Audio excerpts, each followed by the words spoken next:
Nehemiah 5.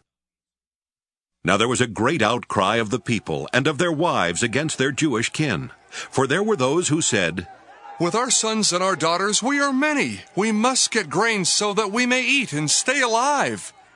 There were also those who said, "We are having to pledge our fields, our vineyards, and our houses in order to get grain during the famine."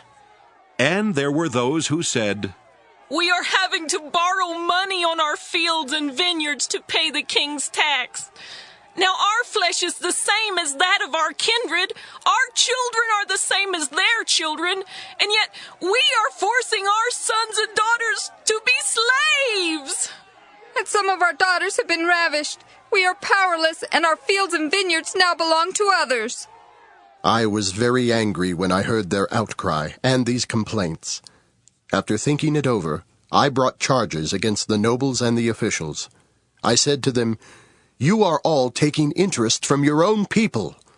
And I called a great assembly to deal with them, and said to them, "As far as we were able, we have bought back our Jewish kindred who had been sold to other nations.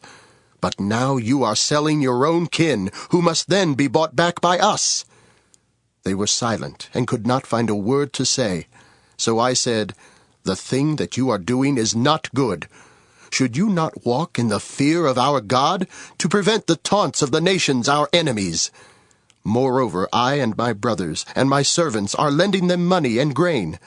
Let us stop this taking of interest. Restore to them this very day their fields, their vineyards, their olive orchards, and their houses, and the interest on money, grain, wine, and oil that you have been exacting from them."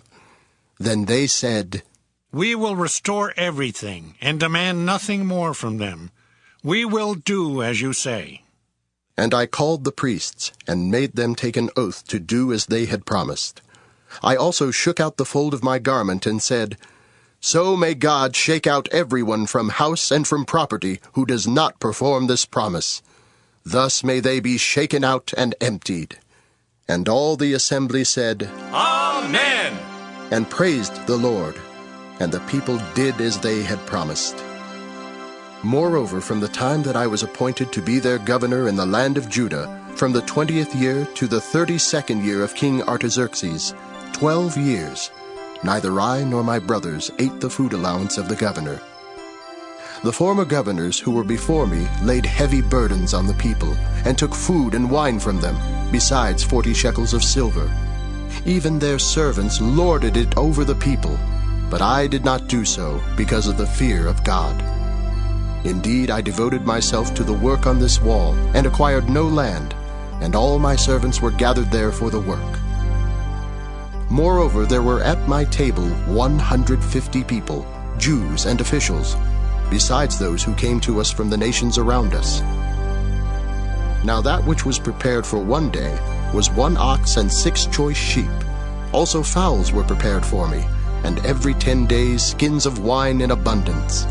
Yet with all this I did not demand the food allowance of the governor, because of the heavy burden of labor on the people. Remember for my good, O my God, all that I have done for this people.